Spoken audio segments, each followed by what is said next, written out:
Hello. Hello. Hello. So here we all are on a fall evening, on a Friday night, still at school. Gives a whole new meaning to lifelong learning. But why are we here? We're here because FAU has some of the brightest minds in the nation. They're sitting right over there. So we are in the presence of greatness, so we should count ourselves lucky. These students will probably be on the cover of Forbes and National Geographic and Business Week and maybe even the National Enquirer. So welcome to the third 3MT, so it's the 3MT this year. My name is Lynn McNutt. I'm an assistant professor in the Department of Theater and Dance, and I will be your MC for the evening. Before we get started, I would like to bring to the stage Dr. Khaled Sobam, who is the interim dean for the Graduate College.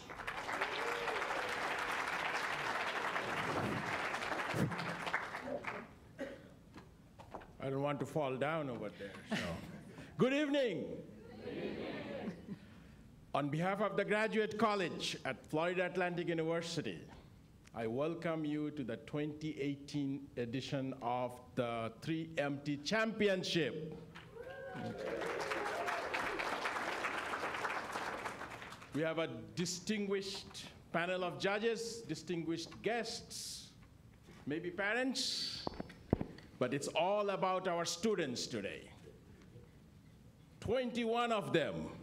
Students, you are all winners. You won the heats, very competitive. About 106 students competed. And you are the best of the best, cream of the cream, okay? So be confident today. And remember what I said before. You know more about your work than anybody else.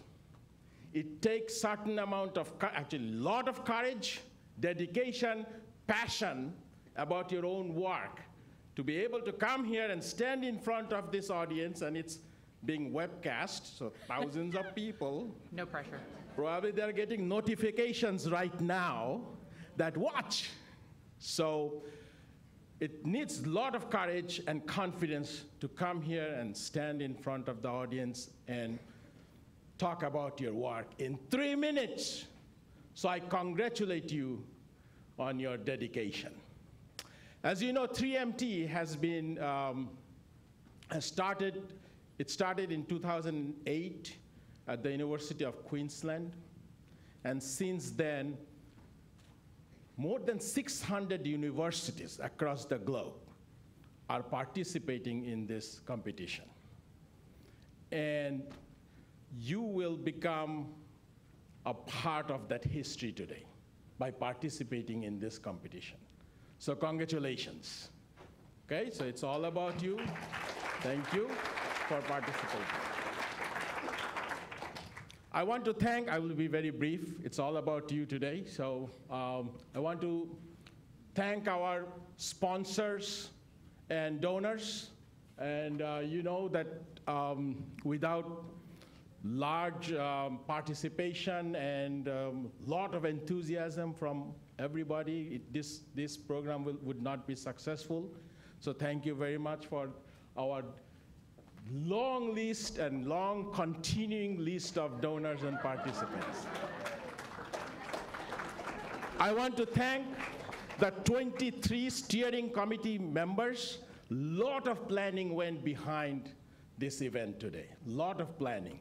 You remember there were 7 heats, and the last heat, the preliminary competition, took place in Harbor Branch last week. So a lot of planning and coordination took place. There are 23 members in the steering committee, mostly faculty members. We met several times. We planned for months after months after months to make this event successful. There were 51 judges who participated in the heats. So I really thank them from the bottom of my heart for their enthusiasm and passion. So let's give a round of applause for the judges who donated their time and enthusiasm. 69 donors and sponsors, 106 FAU graduate students, and 26 volunteers. Thank you very much. So students, it's all about you. During the 7 heats, I was inspired. So inspire us again today. Guests, are you ready to be inspired? All right. With that, I give the microphone to our fabulous MC, Professor McNutt. Thank you so very much. So we're going to go on to the rules, okay? That's pretty simple. If you will open up your hymnals to the front cover. Yes? So we have the rules that are pretty clear. Basically, it's one static slide. There's no enhancements like music or props. There should be no nudity, no pole dancing, and no confetti cannons. That would disqualify you. Let's go to the comprehension slide. Comprehension and content. So this is the research component. The student must have a clear process and understanding of their research, and can they relate that research to a non-specific audience? Hello? Okay, I lost my mic. Oh my gosh.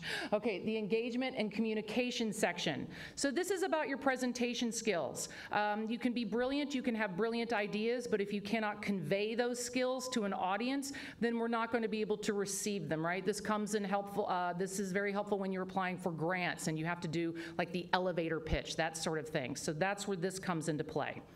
So I'd like to introduce our judges for this evening.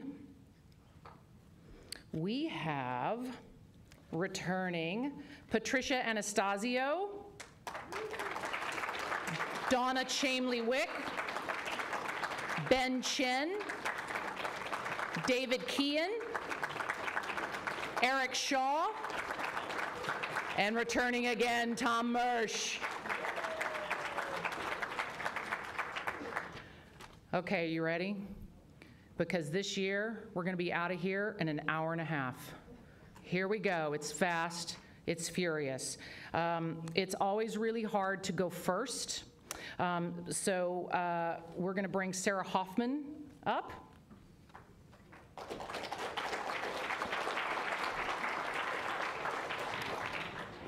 So Sarah is from the Charles E. Schmidt College of Science.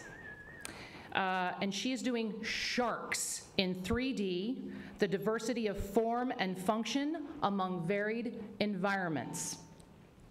Thank you. Did you know that the United States Department of Defense spends $17 billion a year on fuel alone? That's enough to get us to Mars and back 265 times. That's insane. So naturally, one of the top DoD priorities is to decrease this fuel consumption, leading us to the age-old question of how. And I think the answer is all around us in nature. Think about it. Animals have been evolving for millions of years to be specifically adapted to the environments in which we find them. In fact, scientists have been looking to nature for hundreds of years for inspiration.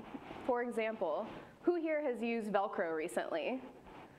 Okay, so Velcro was designed by a Swiss engineer in the 1800s who noticed that plant seeds were sticking in his dog's fur really efficiently. So with my work, I look to sharks for nature. And as you can see in the slide behind me, sharks come in many different shapes and sizes and live in almost every ecosystem found within the ocean. So by understanding how these animals are interacting with their environments, we can better design vessels to invade these different oceanic habitats. You wouldn't, for example, drive a double-decker bus in a NASCAR race. And the same can be said of these vessels that are exploring the ocean. So a vehicle you find on a coral reef will look very different than a vehicle you find out in the open ocean. And in order to do this, I had to develop a technique to understand the 3D movements of sharks underwater. So I used a technique very similar to what you see in Hollywood. A guy puts on a funny latex suit with little ping pong balls glued all over them and moves around in front of this camera array. And then we're able to recreate this 3D animation, something that you probably saw in Lord of the Rings or Avatar.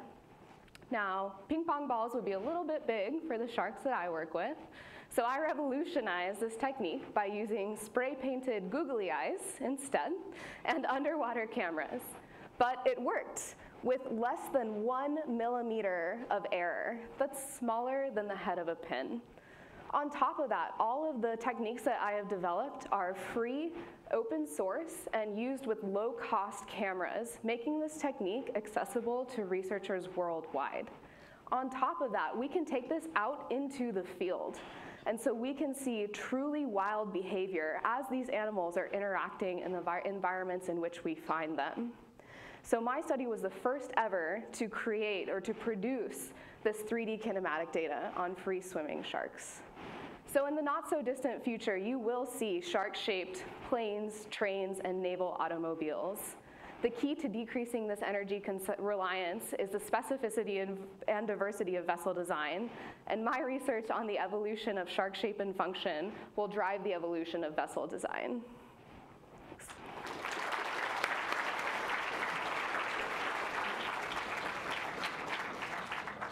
Baby shark, do do do do do do, baby shark. You're gonna have that in your minds all day.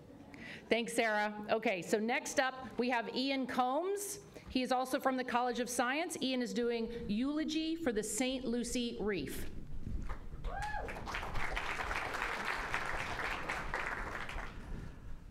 So I'm sorry to bring the mood down a little bit with some bad news, but if you bear with me, there's a light at the end of the tunnel. One of Southeast Florida's natural treasures, the St. Lucie Reef, is all but gone.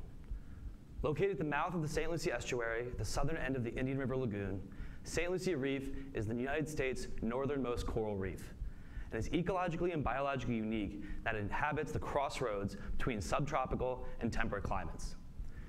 Now, since these corals are living at their northernmost extent, they deal with a lot of natural and man-made stressors. Hurricanes, most recently Hurricane Irma, periodically enter the area and can cause a great amount of physical damage in a short amount of time.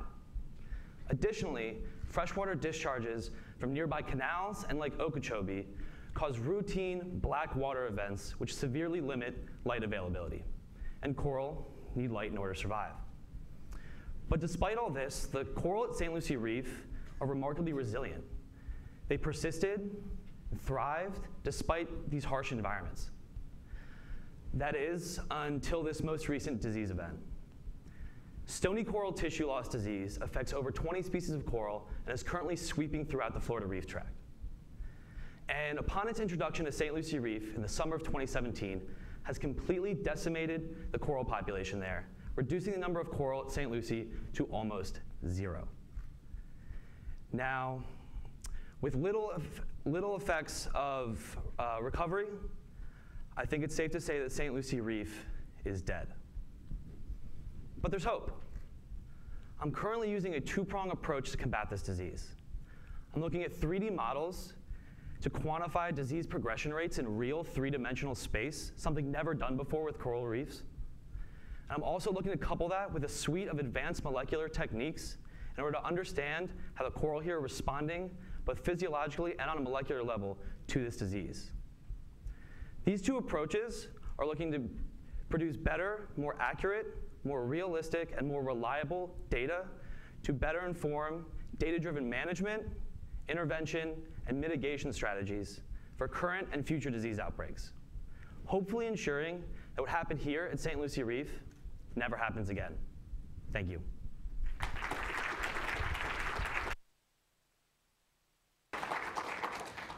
Up next from the College of Nursing, from the Christine E. Lynn College of Nursing, Kelly Jackson.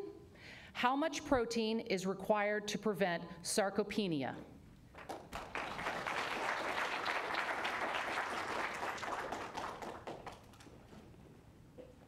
So tonight, I want to impress upon you how important it is for men and women over the age of 50 to get the right amount of protein in their diet.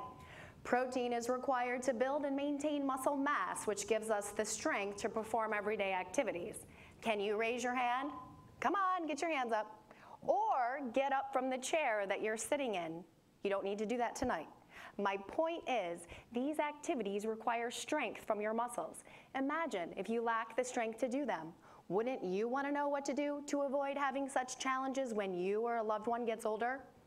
Sarcopenia is the age-related loss of skeletal muscle mass, strength, and function. Muscle mass begins to decline as early as age 50. and will continue to decline at a rate of 6% per decade. Simultaneously, muscle strength begins to decline, but at a rate of 10 to 15% per decade. And by 70 years of age, this rate of decline accelerates to 25 to 40% due to sedentary lifestyles and a lack of sufficient dietary protein. Studies have found that eating the right amount of protein each day can help prevent sarcopenia. However, it's not just the amount of protein that you eat each day, but the amount of protein that you eat at each meal, which is important to maximize muscle protein synthesis, something few Americans do. So to investigate the effects of dietary protein on muscle mass, strength, and function, we conducted a study in older adults aged 68 to 88. The study provided the participants with a weight-based per meal protein prescription and nutrition education classes, which were followed up with weekly nurse coaching sessions to encourage the correct amounts and frequencies of high-quality dietary proteins were consumed each day. At the end of this 10-week pilot study, the participants improved their hand grip strength by 3%, their lower body muscle strength and function by 23%, and increased their walking speed by 27%. The participants also successfully doubled their average per meal protein intake, with the greatest improvement occurring at breakfast. How about you? How much protein do you eat at your meals? For example, my friend's breakfast here, this totals about 10 grams of protein. Think it's enough? Unfortunately, it's not. As previous research shows, our bodies require approximately 20 grams of protein at each meal in order to maximize protein synthesis. This pilot study indicates that older adults need more. My future research will focus on a larger sample size of older adults in order to confirm the power of protein in the correct amounts and frequencies in order to prevent or at least prolong the onset of developing sarcopenia. May the power of protein be with you all.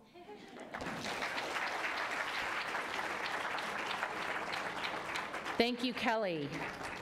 I'm really glad I'm not 50 yet. I don't know why that's funny. Okay, next we have Felicia Cooper. She's from the Charles E. Schmidt College of Medicine. Felicia is doing risk factors for post-tonsillectomy complications in children under 3.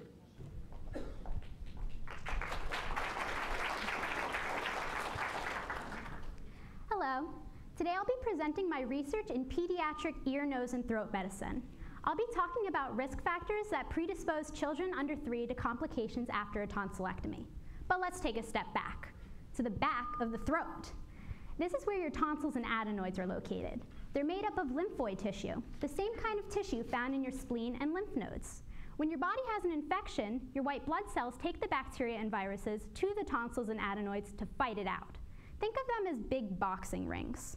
Normally, your tonsils don't cause you any problems. You could live with them or without them. But they start to become an issue when they lead to frequent strep throat, ear infections, difficulty breathing, and sleep apnea. Yes, kids can get sleep apnea. It's more common than you think. The picture on the left shows the location of the tonsils and adenoids and the normal size of the tonsils, but the picture on the right shows that the tonsils have gotten so big that they're starting to occlude the back of the throat. These are called kissing tonsils because they're practically touching. So, what do you do when the tonsils become a problem? Take them out. Tonsillectomy is a relatively quick and easy procedure done in the outpatient setting. Most kids do remarkably well and are able to go home that same day. But there was a paper published in the 90s that suggested that children under 3 are more at risk for complications after surgery and thus should be kept overnight for observation. These complications include difficulty eating and drinking, nausea and vomiting, difficulty breathing, and bleeding at the incision site. Well, the pediatric ENT and I weren't so sure that kids under 3 really needed to stay in the hospital overnight. What if there was a list of risk factors, a guide that doctors could use to let them know whether their pediatric patients would be more at risk for complications after surgery? So we analyzed 250 cases of tonsillectomy in Palm Beach County and isolated 3 main risk factors. They were 1, history of the use of nasal steroids, 2, history of difficulty swallowing, and 3, history of ear tube surgery. If the patients under 3 had any of these 3 risk factors, then the doctor should probably keep them overnight for observation. But in children under 3 without these risk factors and no other contraindications, well, they can go home that same day. This will save parents and insurance companies a lot of money for an overnight hospital stay. Plus, the kids will be less likely to pick up an infection from the hospital, and the toddlers can recover comfortably at home, eating ice cream. Now that is something that's easy to swallow. Thank you.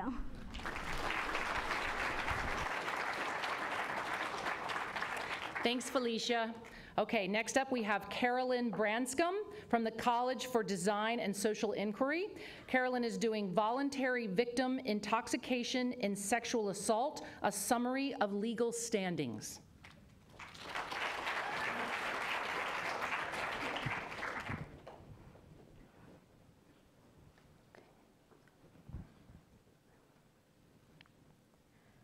Every 98 seconds, someone in this country is sexually assaulted.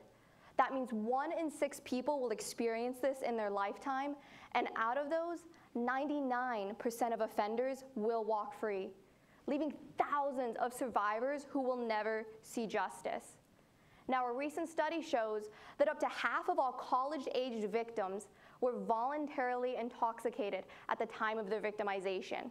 And while the choice to drink does not make anyone less legitimate, they are seen as such by our criminal justice system and laws, an institution that should seek justice for all. Now, sexual assault legislation has continued to evolve over the years, yet it has been decades since anyone has looked at these laws. Certainly never has voluntary intoxication been researched. So our study changes that. We conducted a critical analysis of the nation's sexual assault laws, drawing comparisons state by state in order to understand how this is addressed. For example, we found 5 model states, such as Michigan, where rather than treat survivors with undue scrutiny, acknowledges their increased vulnerability due to their intoxicated state. This means that this vulnerability is an aggravating factor and increases the severity of the crime. On the other hand, in New York and Florida, survivors are required to meet higher evidentiary standards that other survivors don't have to.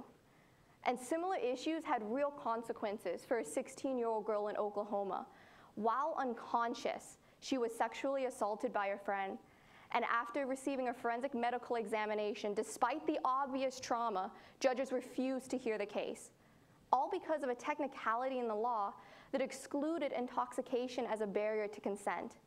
The law did not recognize that being intoxicated to the point of unconsciousness meant that consent could not be freely given. Therefore, in the eyes of the law, the perpetrator did not commit a crime. Furthermore, we identified 33 states where these types of technicalities can negatively impact survivors to this day. So how do we change this? With our study, we can call out states who are not prioritizing the fair treatment of these survivors. We can provide model states that can drive future reform one day, and we can help ensure justice for all survivors. So today, the majority of survivors never see justice. But with our research, we hope to change that. Thank you.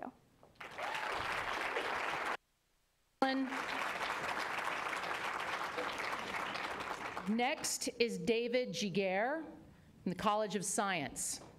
Early exposure is only a start. Bilingual outcomes at 6 years and young adulthood in second-generation immigrants.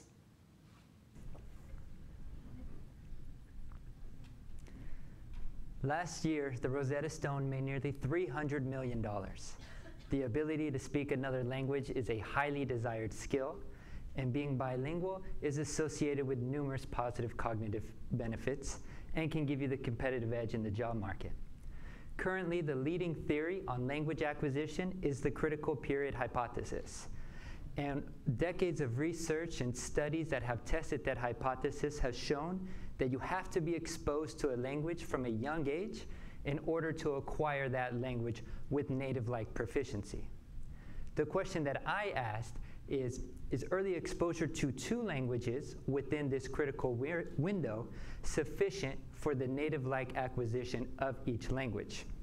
So to test my hypothesis, I gathered a group of Spanish-English bilinguals, young adults. All of my participants were exposed to both English and Spanish from birth, and they all report using both languages on a regular basis.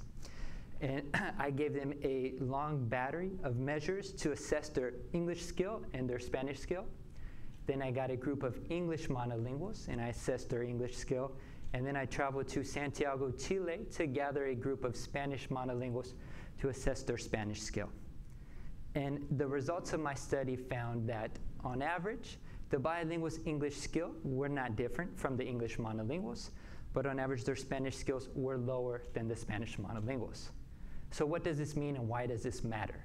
Well, my study made two important contributions to the field. First, I found that on average, early exposure to Spanish was not sufficient for native-like proficiency in Spanish. However, at the individual level, those who spoke more Spanish and were exposed to more Spanish more frequently tended to have higher levels of Spanish skill, and in turn were more likely to have native-like proficiency in two languages. Second, there's a large and growing body of research that finds that bilingually developing children initially lag behind monolinguals. And this is true even after controlling for socioeconomic status. So that result has led to the well-intentioned but misguided advice to parents to only speak to their children in English. What my study found is that early exposure to two languages does not hinder long-term English language proficiency. And actually, early exposure to two languages provides children the unique opportunity to acquire native-like proficiency in each. Thank you. Thank you, David. Next is Beth Brady from College of Science, using manatee vocalizations to conserve related species.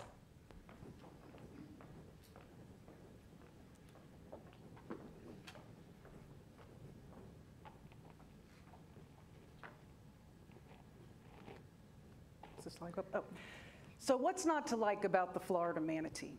They eat 5 to 10% of their body weight every day.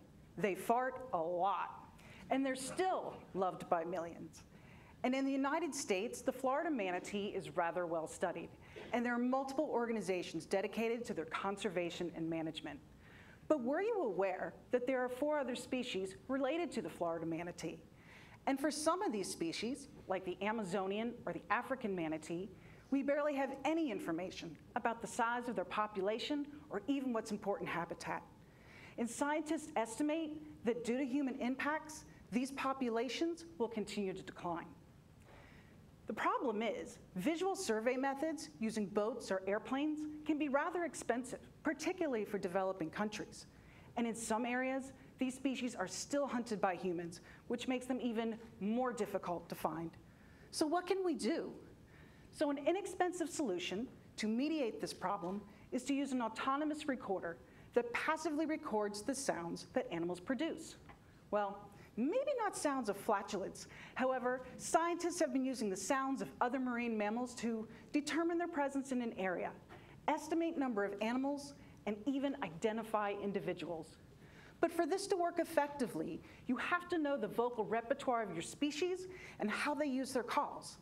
And although we know Florida manatees make sounds that are similar to other manatee species, we really don't know the extent of their vocabulary, or even less about which calls are important to them when they're interacting with other animals.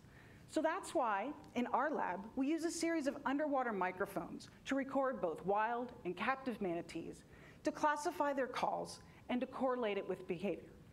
And what we're finding is, although Florida manatees have 5 different call types, they predominantly only use 1 or 2 of them, regardless of the behavior that they're engaged in. And one of those call types, this hill-shaped call behind me, we're finding is used by calves in their first few months of life.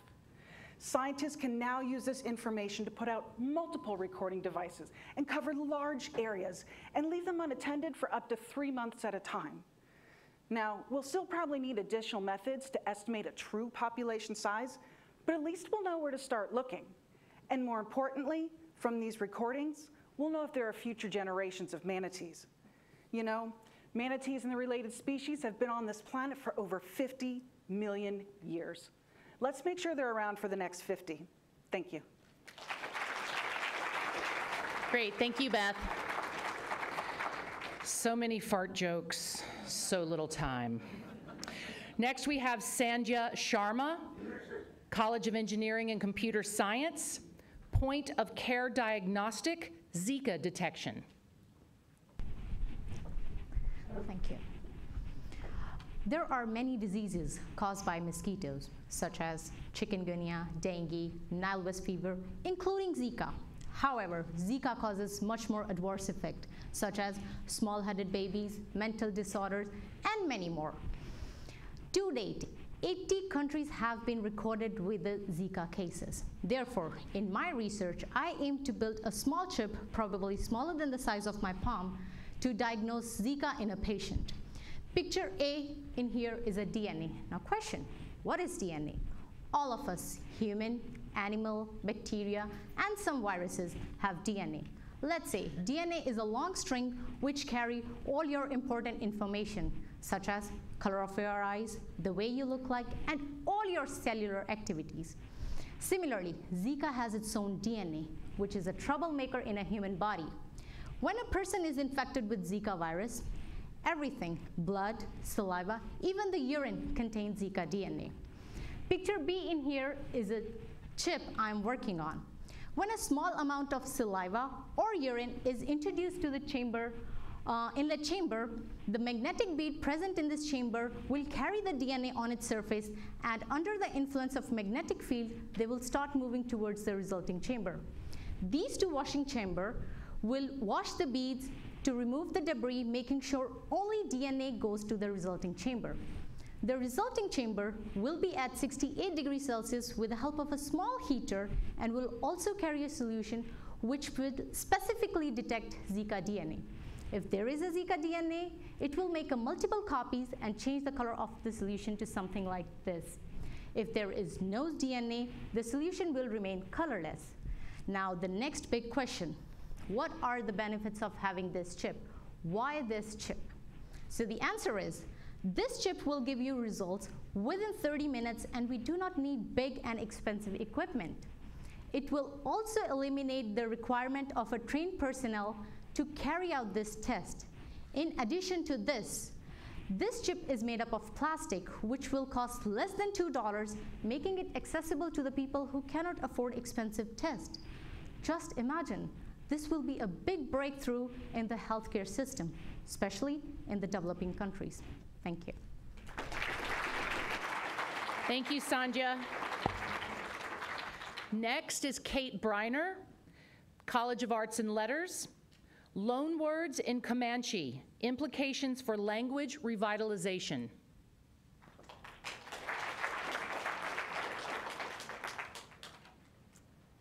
There are over 6,000 languages on this planet today, and half of them are on the path to extinction by the end of this century. That's one language every 2 weeks. And this is a crisis because we know that these languages encode information about whole ecosystems, ways of being, ways of knowing, and that the loss of these systems impacts people with higher rates of heart disease, diabetes, mental illness, and suicide. So my language, Namarequap, or Comanche, was once spoken on the western half of this continent, and today, there are only 8 fluent speakers. So my work is all about language revitalization. I want to create new speakers. In order to do this, I have to adequately describe how our language works. This really hasn't been done before. So I'm looking at sounds through borrowed words or loan words. And these are words that come from a different language into the receiving language. And we can kind of see this transformation or adaptation to a new set of rules. Think karaoke or croissant. This allows me to look at phonotactic constraints and phonemes. You might be asking what those are. Well, phonotactic constraints are the rules of the language that say what sounds can happen together and when and where they can happen. So we can say train, but we can't say ertain because RT can only happen after the front of a word, like cart. And phonemes are the smallest bits of sound that distinguish difference. So we might say sa and sha, but there's a world of difference between sit and. So let's take a look at this process through a word like popcorn. When it comes in, P is fine at the beginning, but the P and K sound in the middle are problematic because Comanche doesn't allow two consonants to sit next to one another. Something has to happen. And if we look a little deeper, one's produced at the front of the mouth and one's produced at the back of the mouth. They don't compete for space, so we can keep them if we add a vowel in between. At the end, though, we have an R and an N together, and they do compete for space in the front of the mouth. They have to go to Consonant Fight Club. Now, I can't talk about what happened at Consonant Fight Club, but the N wins, and we can keep it as long as we add a vowel after it, because Comanche doesn't allow a word to end on a consonant. So popcorn. Now, let's look at ice cream. In the middle, there's an SK and R sound cluster, but they don't have to go to Consonant Fight Club because they alternate front, back, front. Insert vowels, move to the end where we have M. M is such a problem, we just have to lop it off. Ice goodie. So what can I do with this information? One, I can begin to adequately describe how our language works so that we can, two, train new teachers to work with new speakers, and three, create new language learning materials so that we can have a new speaker just say, ice goodie and a sue white. I want ice cream. Thank you. Thanks, Kate.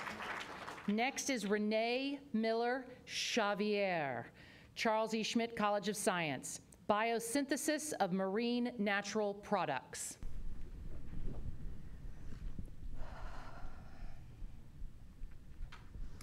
Aspirin, penicillin, domoic acid, liodramatoline. These are all examples of natural products. Some you may be more familiar with than others. The latter two come from the ocean and are on opposite ends to the human health spectra. One is a toxin produced during a harmful algal bloom and is responsible for amnesic shellfish poisoning. The other just might be the next miracle medicine to treat pancreatic cancer. So what do these two marine natural products have in common? They're both used for chemical defense. For example, you got these microalgae floating in the ocean, and they start getting crowded in on by other microalgae, and they're all sending out a chemical cue that says, stay out of my space. On the ocean floor, you have a sessile sponge saying, don't come near me. It is theorized that these chemicals, these marine natural products, are produced in an assembly line fashion. Imagine a line of workers, each one putting on a compound here, popping off hydrogen there, breaking, rotating chemical bonds of a structure to produce a marine natural product. But who are these workers, and what exactly are they doing on a molecular level?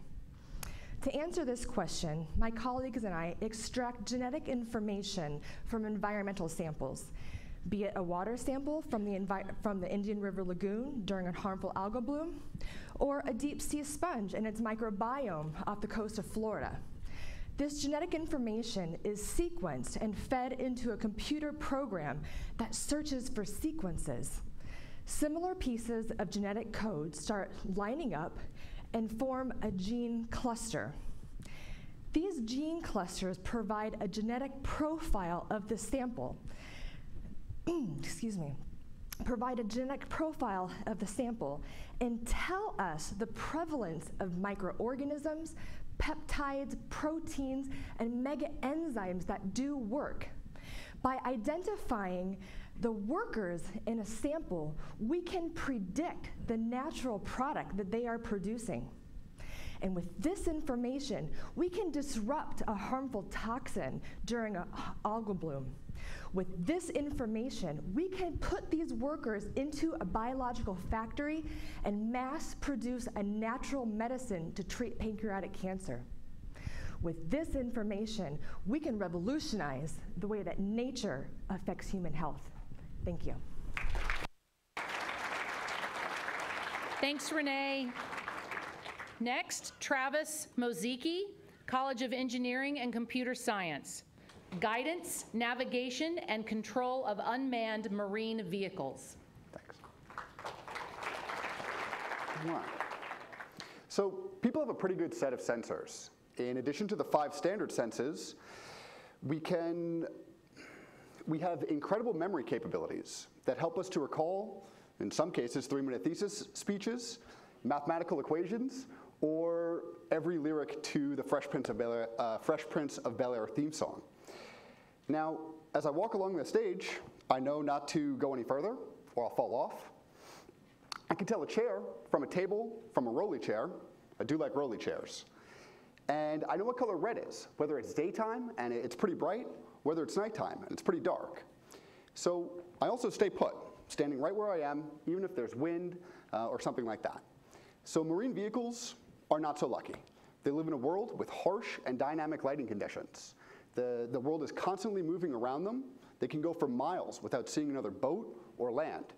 They don't even have any lanes like their big shot older brothers' driverless cars.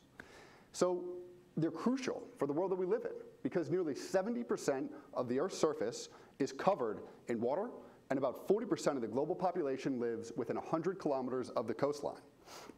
So let's use these vehicles for things like aiding in navigation in tough shipping corridors, for search and rescue missions like the 2014 tragedy of the Malaysian Air Flight 370 or in the 2011 disaster of Fukushima. So the purpose of my research is to provide the vehicle behind me with a rich set of functionality. It'll be able to automatically generate a trajectory based on its equations of motion. This means that the vehicle will actually be able to accomplish that trajectory. So as it's moving along its trajectory, it'll be able to stay on it based on a control system. So even if there's wind or waves, it will not be deterred. While it's moving along, it has a detection system that will be able to tell the vehicle if it encounters something of importance or whether just something to be avoided, like a log. So this research has already been validated on water, and the detection algorithm has 100% detection of unique objects. And when we tried it out, we actually found something surprising, that in addition to detection, we also got segmentation. And the segmentation breaks each part of the frame into its own container. This segmentation is very powerful when used in addition with advanced artificial intelligence techniques for classification.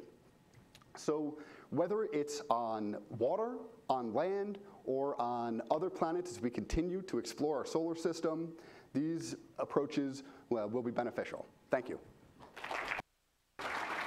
Thank you, Travis.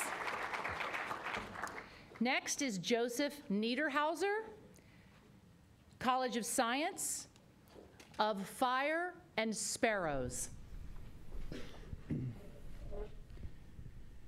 Fire.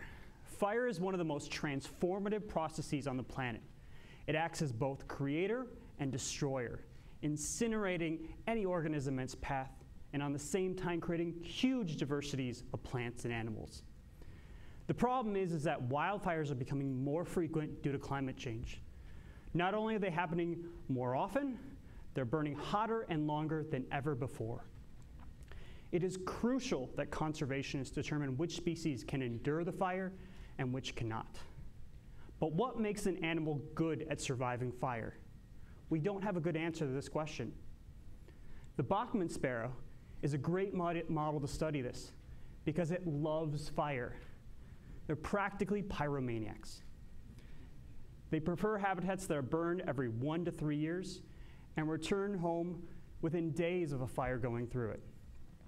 One idea why they may be able to deal with frequent fire is that they may be flexible in their behavior. My research tests whether Bachman sparrows are flexible in their behavior by looking at how consistent it is over time. In particular, I'm looking at 2 aspects of their personality: boldness and aggression. Boldness is how defiant you are in the face of predators, and aggression is how willing you are to fight with others. In most animals, these 2 are related, with bolder individuals being more aggressive and shyer ones less aggressive. However, in the Bachman sparrow, this isn't the case. Shyer individuals are sometimes more aggressive than bolder ones. This suggests that they are flexible in one or both aspects of their personality. But the true test is to look at those behaviors and to see if they change over time. If this is correct, then this flexibility may be why they're able to withstand frequent fire. By understanding how this bird deals with fire, we can identify species that don't need our help with fire and focus on the ones that do. Fires are ravaging our landscapes at unprecedented levels, but with the aid of this fire-loving sparrow, we can help many animals beat the heat. Thank you. Thank you, Joseph. How's everyone doing? Are you learning something? I know how to say sarcopenia now. Say it with me, sarcopenia. Okay, use it 3 times in a sentence before you go home. Okay, next we have Joshua Dissitum, College of Science, hypoxia regulation of lens structure and function. Cataracts are the leading cause of blindness worldwide, but how does a cataract form? Well, in a normal eye, light enters through a transparent lens at the front of the eye. The lens then focuses the light onto the retina at the back of the eye. The brain then processes this light into an image, and this is how normal vision works. However, in an eye with a cataract, the lens is cloudy instead of transparent. And so when light enters a cloudy lens, it scatters all throughout the eye chamber, and this leads to blurred vision and blindness. Now, currently, the only way to treat cataracts is by surgically removing them. This is a highly invasive and can be expensive procedure, and many people across the world are unable to afford this. Thus, there's a great need to develop a newer, cheaper, more widely accessible method of treating cataracts. However, in order to do this, we must gain a better understanding of what causes a lens to develop and what causes it to be transparent in the first place. This is what my research focuses on. I specifically study how low oxygen levels lead to the development of the lens and pushes it towards transparency during development. My research has found that the lens naturally exists in a low oxygen environment in the body, a feature fairly uncommon to other cell types and tissues. I have also found that low oxygen levels actually activate a specific set of genes necessary for proper lens cell shape, structure, function, and the complex process by which the lens becomes transparent during development. In conjunction with this, I've actually found that high oxygen levels actually deactivate these same set of genes. Thus, this is strong evidence for the necessity of low oxygen levels to proper lens development, and implies that high oxygen levels may influence the formation of cataracts. It is my hope that my research can be used to develop newer, cheaper, more widely accessible therapies to treat cataracts worldwide. Thank you. Thank you, Joshua. Next, Scott Karasik, College of Arts and Letters. Gorgeous Gold Peacocks, the construction of masculine femininity in American professional wrestling. American professional wrestling is chock full of campy characters. We have the evil Middle Eastern general, the Russian Cold War comrade, the American hero telling us to say our prayers and take our vitamins, the insidious clown, the New Year's baby, the flying Elvis impersonators, and the Elvis impersonator who doesn't fly. Professional wrestling needs these characters, or we might as well be watching a bar fight. We need to know at whom we should cheer and at whom we should throw our cups of soda. Ethnographies on professional wrestling have observed that professional wrestling is not a sport, but a performance that relies on audience participation, because without the audience participating, there would be no professional wrestling. Tyson Smith tells us that the objective of professional wrestling is not to win the match, but is to become popular, either positively or negatively, and to attain a strong emotional reaction from the audience. Bond Benton concludes that the professional wrestling production needs to tap into a shared cultural knowledge for audiences to decode messages that are being sent out by the performers. These messages indicate how the audience needs to react, positively or negatively. But how are these messages constructed? One way is for male wrestlers to construct a hyper-masculine performance of their character that emphasizes their size and strength. But there are variations to these characters that have not been studied academically, specifically the hyper-feminine male character and the ambiguously gay male character. Hyperfemininity has been defined by feminist scholars and sociologists explaining differing levels of feminine performance by women in everyday social interactions, while the ambiguously gay character concept comes from the Saturday Night Live cartoon, The Ambiguously Gay Duo. The characters that embody this masculine femininity are the gorgeous gold peacocks of professional wrestling. While most wrestlers will emphasize their size and strength to garner cheers from the audience, the gorgeous gold peacocks flaunt their social deviance and femininity with their bleached blonde hair, their sequined robes, and their fabulous makeup to garner boos from the audience. Essentially, they succeed in being hated. My thesis explores the history and the future of the gorgeous gold peacocks of professional wrestling by analyzing live and televised events, interviews, and fan blogs. I investigate how these performers successfully construct this masculine femininity and what cultural knowledge the audience must have to successfully decode the messages that are being sent out to them, messages that relay how they need to react.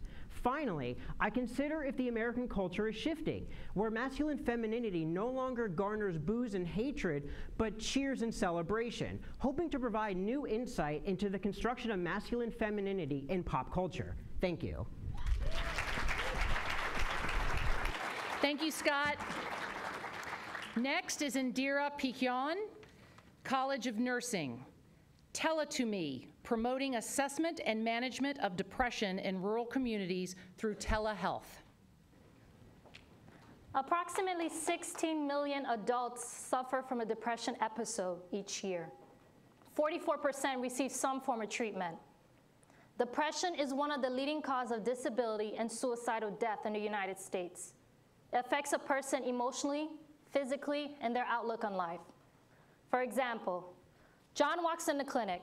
This is his first visit after serving 20 years in prison.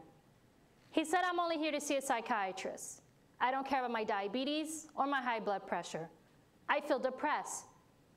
John was screened positive for depression. The doctor sends in a routine psychiatric referral.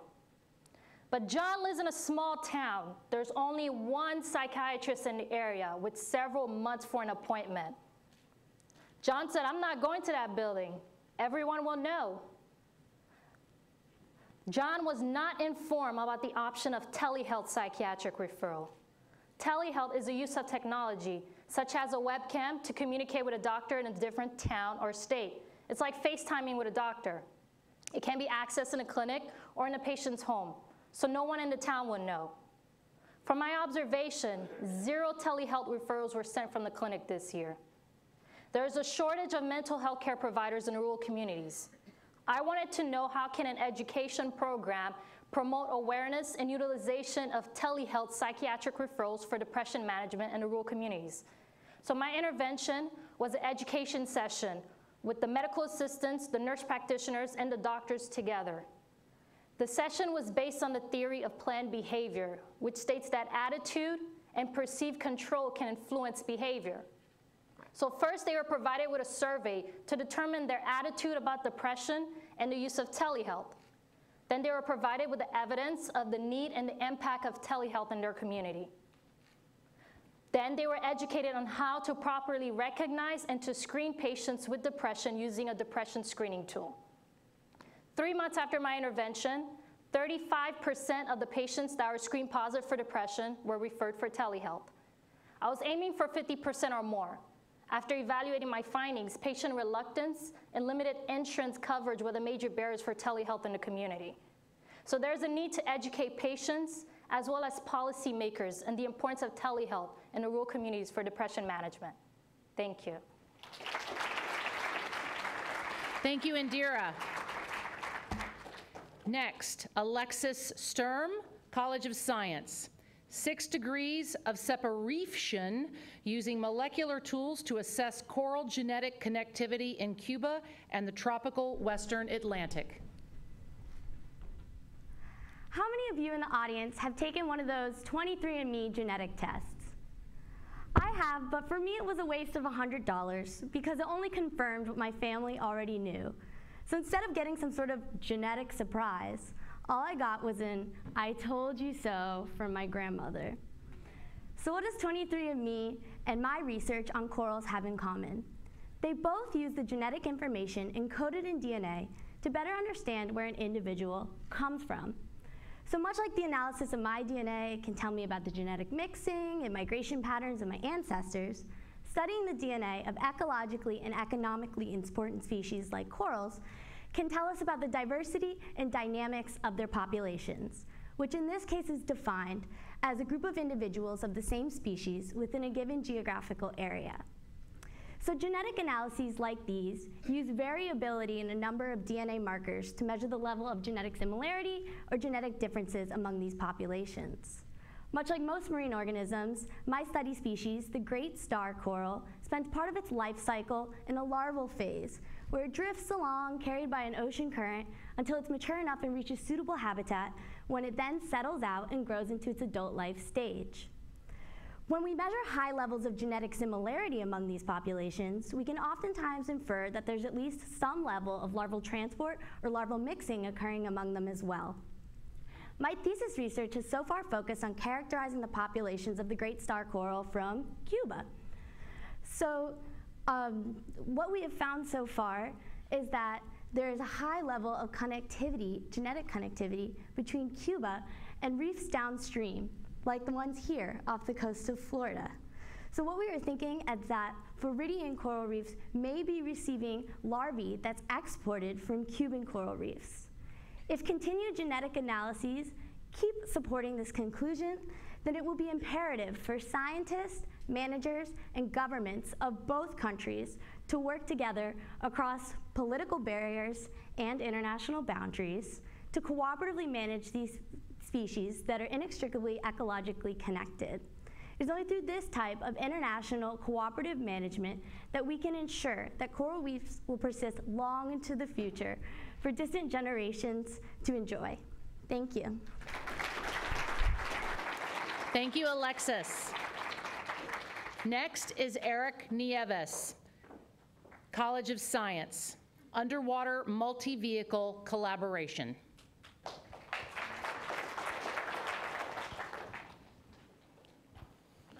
On the bottom of our oceans, there are numerous mysteries, from massive underwater volcanoes that created Iceland to strange underwater lakes with alien-like creatures. Yet these discoveries are only less than 20% of what our ocean has to offer. Why haven't we explored the rest of it? Let me answer that with a real example. In year 1960, a vehicle braved the deepest part of the known ocean with a team of 2 men. Imagine that you were one of these men. And imagine that as you were descending 30,000 feet below the surface, your window cracked, and you still had 6,000 more feet to go. Luckily, the rigorous design of this vehicle allowed these men to make it to the bottom, complete their mission, and then take a 3-hour ascent back to the surface with a cracked window. I don't know about you, but my impression is humans are probably safer above the water. And my research allows this to happen by relying on multiple artificial intelligence robots to complete underwater object searches. In the background of my slide, you can see the Wave Adaptive Modular Vehicle, or WAMV for short. This 16-foot vessel is a stable platform that hosts a variety of sensors needed to collect information in the water. It's also able to be disassembled in 3 minutes by a team of 2 men. Not that I would know that, we make the freshmen do it. In my research, the WAMV is used as a control tower, sending necessary information to the vehicles underneath the surface, such as the Remus 100 shown in the top right of my slide. These underwater vehicles also host a variety of sensors, including the magnetometer, which senses where underwater metal objects are, as well as a side-scan sonar, which mimics the echolocation of a bat to generate seafloor images based on reflected sound. In a typical operation, I would use 2 of these vehicles. However, it is necessary for them to communicate with each other so that they don't crash. Using satellite communication and radio waves isn't effective underwater, so a GPS location is created by the WAMV on the surface and then communicated via sound to the vehicles below. These same sound messages can also be used by the vehicles underwater to communicate with each other so that each vehicle can respond dynamically to what its peer sees, therefore creating 2 takeaways. 1, it's a quick and effective way to search for underwater objects, And 2, it mimics a team of human specialists without risking human lives. That, of course, is barring the rise of Skynet. Thank you. Thank you, Eric. Next, Wilson McLean, College of Science. The what is and how to of creating healthy public organizations. Development and testing of the public organization wellness quotient. The average American spends over half of their life working. Now, what this suggests, apart from the fact that maybe we work a little too much in America, is that our organizations play pivotal roles in our daily lives. This is why scholar Charles Perrow has suggested they are the key phenomenon of our time. And I think Perrow's point is critical when we consider that our public organizations may very well be sick. According to the 2017 Federal Employee Viewpoint Survey, 60% of public employees are unsatisfied with their public organizations. 78% claim work is their biggest source of stress, and over 47% claim that they have inadequate resources to complete their tasks. Now, some of these people are in charge of our taxes and criminal records. Do we really want them stressed and unsatisfied? If we're going to ask people to devote their time, their energy, and their livelihood to our organizations, it is vital we ensure they are healthy. And that's why I wanted to create a wellness quotient, or a standardized measure of organizational health. No such measure existed. And health at the organizational level is a very difficult concept to measure. So I knew if I could assemble this quotient, it would provide us with all sorts of organizational development and design opportunities. In order to build the quotient, I first needed to identify the core components, or the key building blocks of an organization. And as I looked through the literature, what I realized is while organizations are complex, at the core, they're all the same. They're made of structures, culture, and people, and that's it. And it's the interaction between those is what gives us an organization. So I had my WQ factors, but I still needed to test the quotient, and I needed to explore the relationships between these factors with other organizational health proxies. In order to do that, I used the Federal Employee Viewpoint Survey because it successfully captured employee interactions with these 3 components. I ran a number of data analyses tests, and the results were extremely valuable for the future of our public organizations. First, organizational structures were found to be the strongest predictor of organizational health. Not people, not culture. So much of the organizational health development literature suggests that creating healthy people is the way to create a healthy organization. What my research suggests is that by creating healthy structures, it will enhance the health of the people. So start by creating healthy structures, i.e. rules, policies, procedures, things of that nature. Next, the WQ was found to be an effective and viable measure of organizational health. So what this means is that we can now rank and classify public organizations along a health spectrum according to their healthiness. It also means that the WQ can serve as an accountability and transparency measure for our public organizations. And we all know in today's political climate, a little bit more accountability wouldn't hurt. In closing, our health is intimately connected to the places that we inhabit. If we want to see a healthier society, we must start by creating healthy organizations. And I think this research provides us a great place to start. Thank you. Thank you, Wilson. Working too hard, I don't know what you mean. Okay, next is Lucas Wilson, Dorothy F. Schmidt, College of Arts and Letters, Gay Reparative Therapy at Liberty University. My name's Lucas Wilson, and I'm gay. For 4 years, I attended Liberty University, the world's largest evangelical university, and for 4 years, I willingly underwent what is known as gay reparative therapy. Now, from the outset, I should note, as you might have already guessed, I'm not exactly what you would call a gay reparative therapy success story. I am, however, fascinated by what led me to believe that change was possible, and by how enthusiastic I was about pursuing heteronormativity as a lived ethic. And I'm equally fascinated by the hundreds and even thousands of other gay men who, like me, have attended Liberty and have attempted to negate their natural attractions to other men. My research thus asks, what motivates evangelical men to resist their natural desires, all to their psychological, emotional, and spiritual detriment? Of course, many of these gay men would argue that the Bible condemns homosexuality and that the Holy Spirit convicts them of their so-called sin, prompting them to repress their natural urges. But I want to offer an alternative hypothesis, one that explains the motivations of these men that will hopefully put an end to this harmful practice here in America and abroad. Despite what all credible research suggests about the impossibility of changing one's orientation from, say, the American Medical Association to the American Psychiatric Association to the American Psychological Association, to name just a few, these gay men still try to become straight. They disregard the significant amount of research on the topic, and instead they rely upon what they feel to be moral. That is, what they feel to be the visceral promptings of the Holy Spirit. However, I want to suggest that what they feel, what academics refer to as affects, are in reality feelings and emotions produced by the university that push students to pursue heteronormativity. Through their gay reparative therapy program, Liberty creates a culture of guilt, shame, and anxiety that is masked as the sanctifying work of the Holy Spirit, which not only obfuscates the source of said negative feelings and emotions, the university itself, but it prevents students from questioning why they feel what they feel. For if such conviction is said to be of the Holy Spirit, evangelicals are conditioned not to question it. Indeed, such a perception of the Holy Spirit leads students actually to pursue these negative feelings and emotions rather than rejecting them for what they are. Human and institutionally produced guilt and shame that compound anxieties surrounding notions of proper masculinity, that reinscribe self-hatred, and that breed inauthentic subjectivity and community. As someone who has undergone gay reparative therapy, I believe this work offers a much-needed critique of not only Liberty, but the wider evangelical community's desire to erase gay identity, while also offering these gay men who have undergone gay reparative therapy the critical resources to work through the guilt, shame, and anxiety imposed onto them. Thank you. Thank you, Lucas.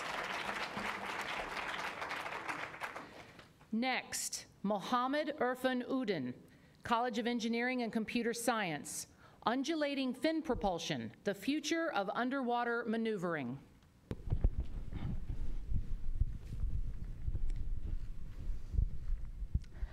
Good evening, everyone. Is there anyone in this room who has never seen a ship or a boat in his life? Anyone? Okay, bad joke. So we all know about propellers, which propels marine vehicles. One day, one of my friends asked me, why do all these marine vehicles have propellers at their back when no fishes have one at the tail? Well, I was surprised. After 30 minutes of long discussion with him, I looked at his face and realized he was never convinced, and neither was I. From way that day, I started research on how fish make all those majestic movements in water. Coming to FAU, I started research on bio-inspired robotics. Inspired by a deadly freshwater predator, the black ghost knifefish, we built an underwater robot, put an undulating fin similar to this fish on its bottom. Of course, we didn't forget to name this a knife pot and let it swim. And guess what? It started to reveal the secret of awesomeness. When multiple propulsion systems are required to maneuver one underwater vessel, the single undulating fin proved itself capable enough to do the same single-handedly. It can maneuver any underwater vessel in any directions with better precision and, of course, with less noise. Well, we believed we are up to an exciting invention, but we also believed a good research has to bring good to the society by solving a big problem. So what problem can our fishbot solve? To have that answer, we went to National I-Corps program funded by National Science Foundation. We interviewed 101 people from different industries all over US and some other countries in the world. And the learnings from those interviews were pretty interesting. Marine researchers wanted a fish-like robot which can swim and play with fishes and reveal exciting information about the lifestyle. Well, defense personnel wanted an underwater stealth device which can safeguard the coast because of its quieter propulsion technique. But we wanted to solve a bigger problem, which we found in the midstream oil and gas industry. Yes, this industrial sector are dealing with vicious pipeline rupture accidents like BP oil spill, which might anytime can happen at the backyard of our house. If we let our fishbot swim in their pipelines, in their aging pipelines, not in water but in oil, and give them an enhanced safety inspection report, together we can stop health hazard, environmental hazard, and above all, death. Thank you. Thank you, Mohammed.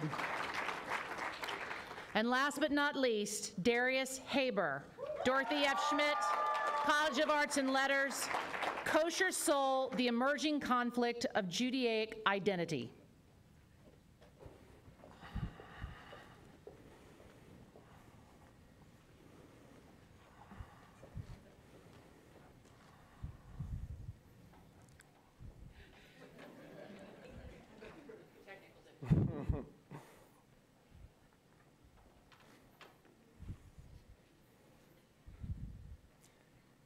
In 2018, the Pulitzer Prize for Music for a distinguished musical composition of significant dimension was awarded to hip-hop artist Kendrick Lamar for his latest album.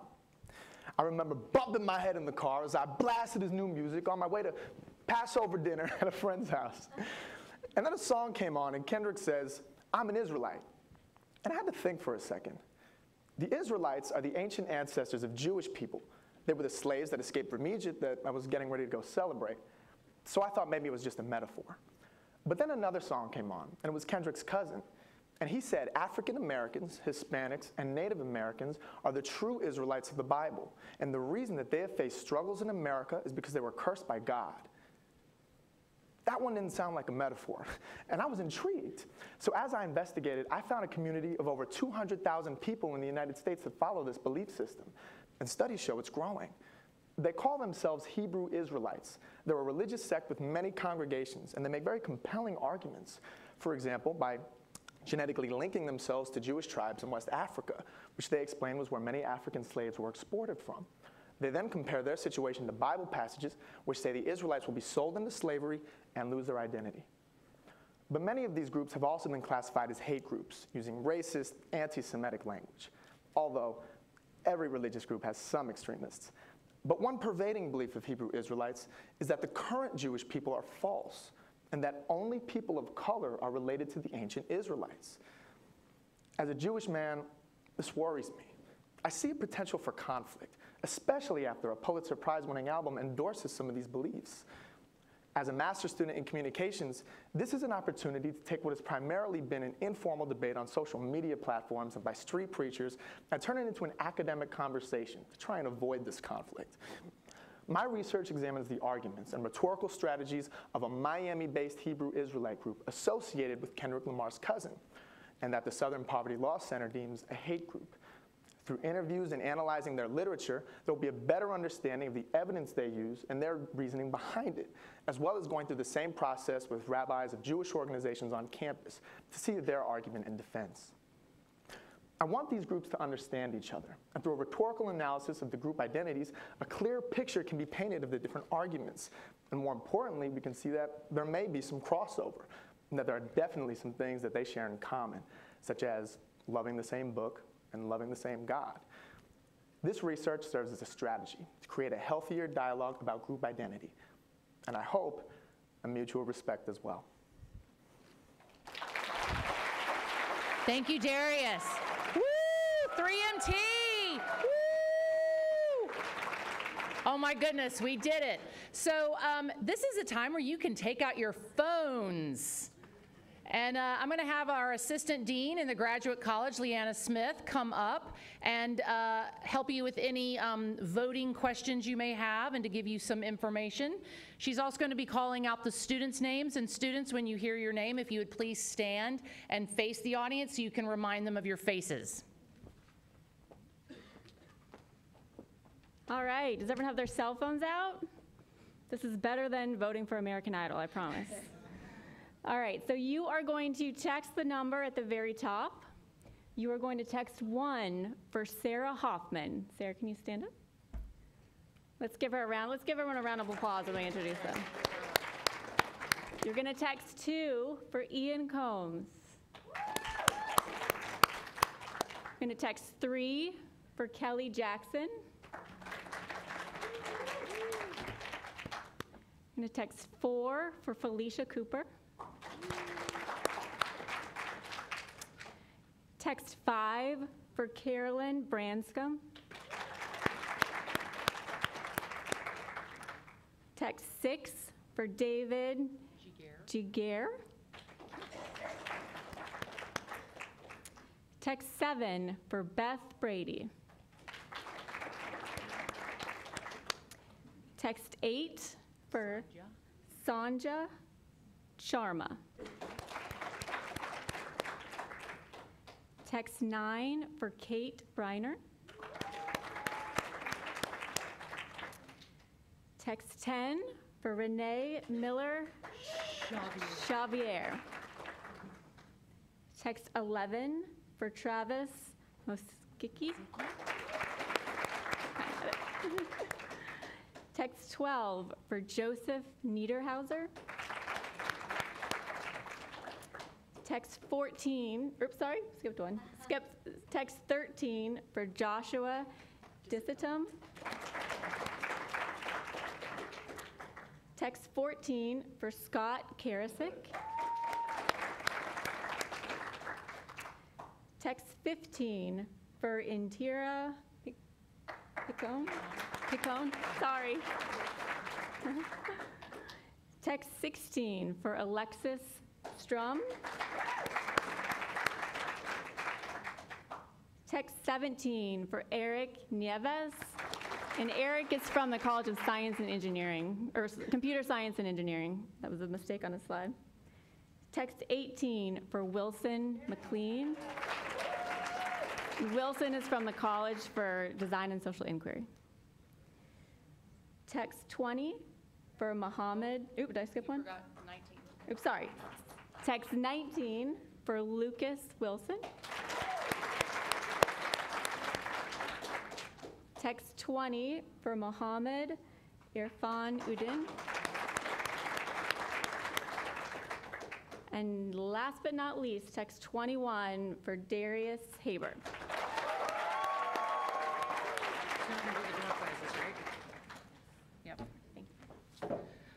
Okay, so while you're voting, we're going to do some door prizes.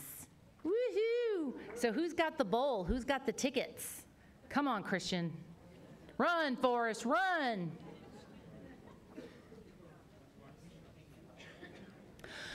Just a reminder, too, that after we conclude with the 3MT, there's going to be a reception at the Live Oak Pavilion afterwards. So we hope you'll all join us for some food and some refreshment. Okay. Yep. Okay, here we go.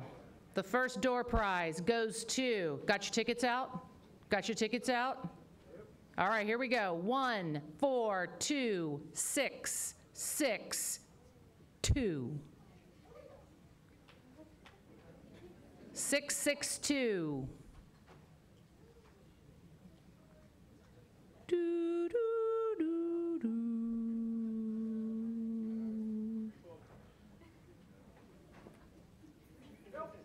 I'm done with that guy. The next one. Okay, this is for the new car. 142672. All right, come on down. You're the next contestant in the 3MT. Okay. 142643. 643, 142643. Yes, sir. Come on down. Is this the last one? Is this the last one? Oh, there's 5? I could use a tote bag, by the way. Yeah. Okay, the next one for the big, big, big money. 142555.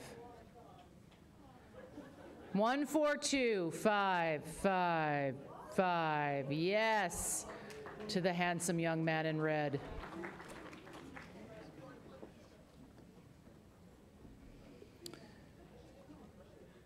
All right, 2 left, right?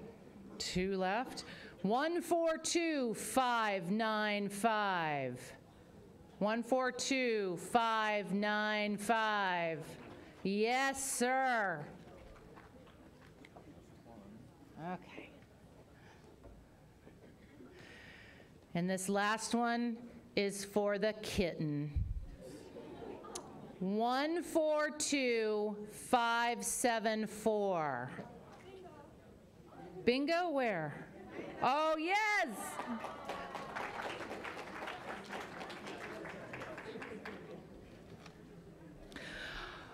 Okay. Has our tabulating been done? Are you going to leave me up here by myself again on the stage? Are we ready to move on?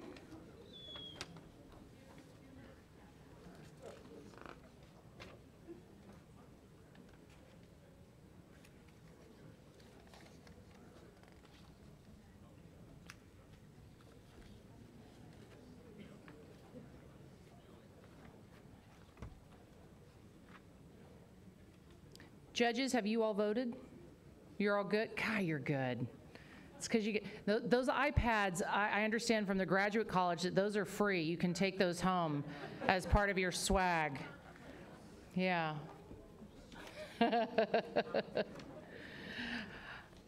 Okay, we ready? Can I get the judges up on stage? Judges, will you please come up on, oh, come on now. Put the snacks down. Come up on stage. Let's have a round of applause for our judges. They gave up their Friday evening to be with these awesome students tonight. Woohoo!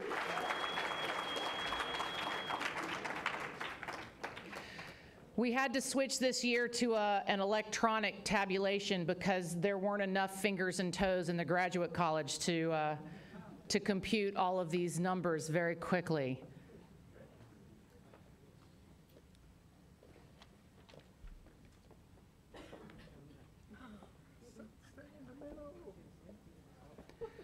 And once again, I'm left at the podium with nothing to do.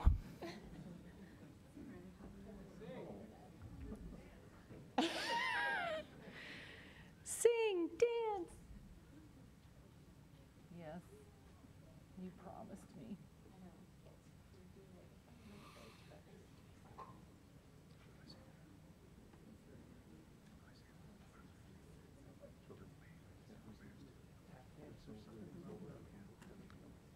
No, I tap danced last year. Not doing it again this year. I'm tired. It's the third year. I'm getting older. And we've already learned that if you're 50, you need more protein. And I've had none today. It started out great, though. I had an egg white. It's 2 days in a row. I had an egg white and half of an avocado. And then for lunch, I had 10 pieces of Halloween candy. Yeah?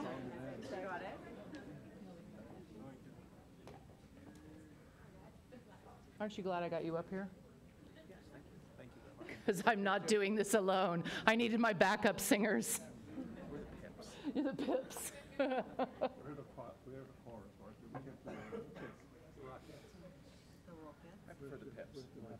The Pips. You are kidding me. Oh. We could take some pictures. We're going, are you really? You can. Y'all can go sit back down and just leave me up here on this really hard stool. Cool. That's fine. It's okay. What? Oh. Oh, yeah, they want you in the middle. Come on. If you want to take pictures, now's your chance. Yeah, another round of applause?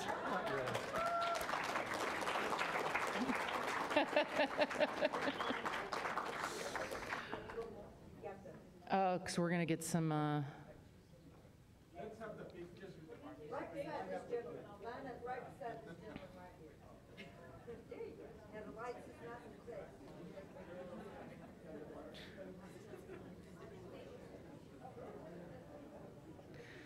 Yeah, sure, why not? Let's just get everybody up here.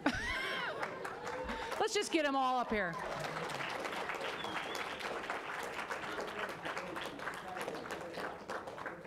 Well done, everyone.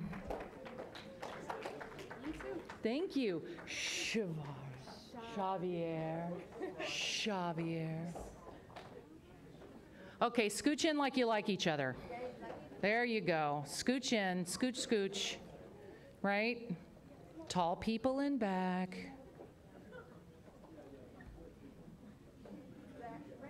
Come on, come on.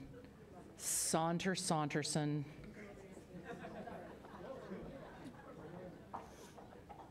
Good job. Okay, y'all scooch in. Scooch, scooch. There you go. Gotta learn how to scooch.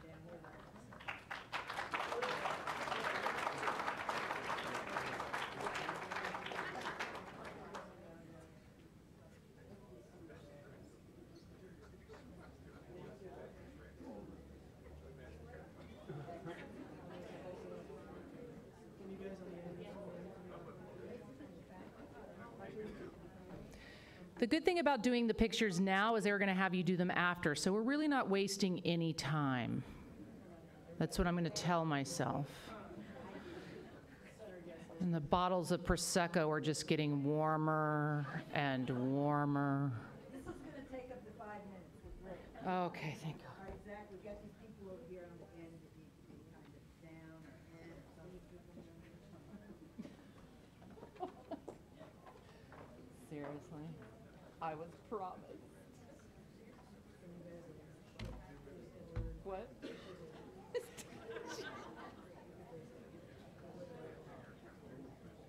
Yeah, you're the center. Everybody face him. There you go. Look at him, face him. Excellent. Yeah, John, I see you hiding. Yeah, that's not going to work. She fixed it.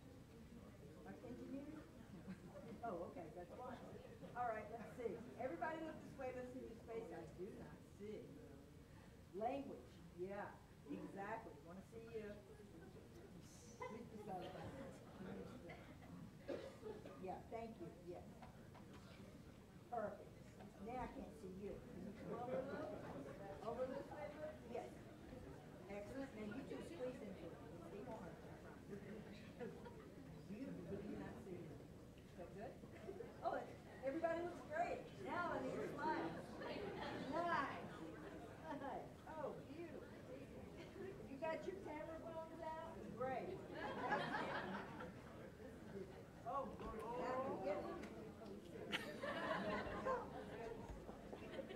now we're taking it back so everybody's eyes are open at one time. You guys are good? Okay, great. All right, here we go. This is for real now.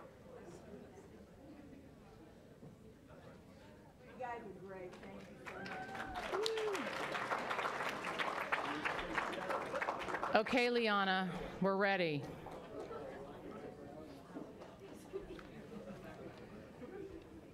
Did that take 5? Thank you. Okay, are we ready? Is this it? For real? I'm so excited. I can't stand it.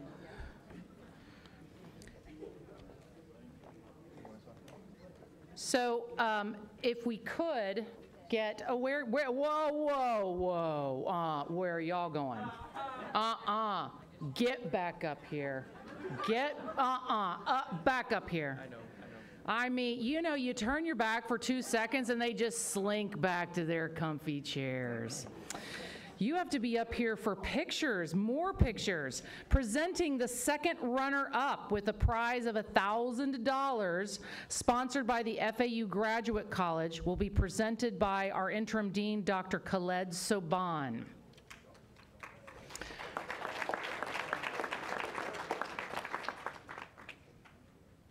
Okay, the winner of the 3MT second runner-up is Felicia Cooper.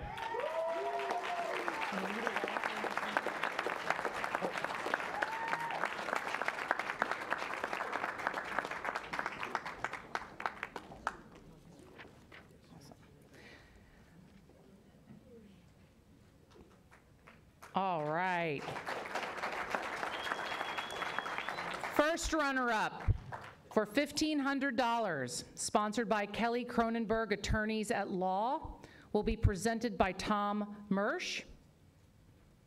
You ready? The winner is Wilson McLean.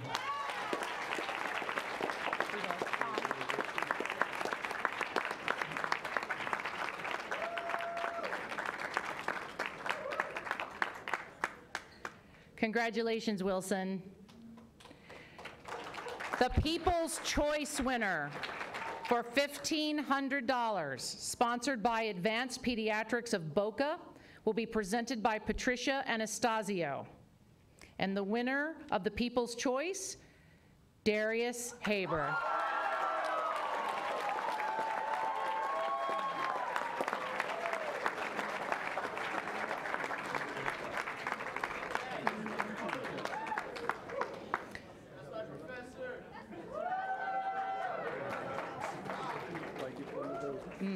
Yeah, I'm just going to announce it and then I'll hand it to you.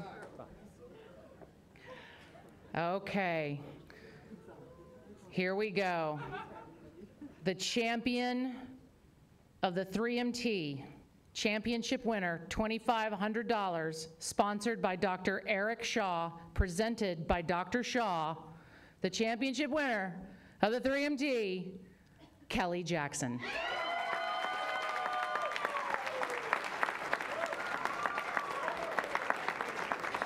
Congratulations to everyone involved.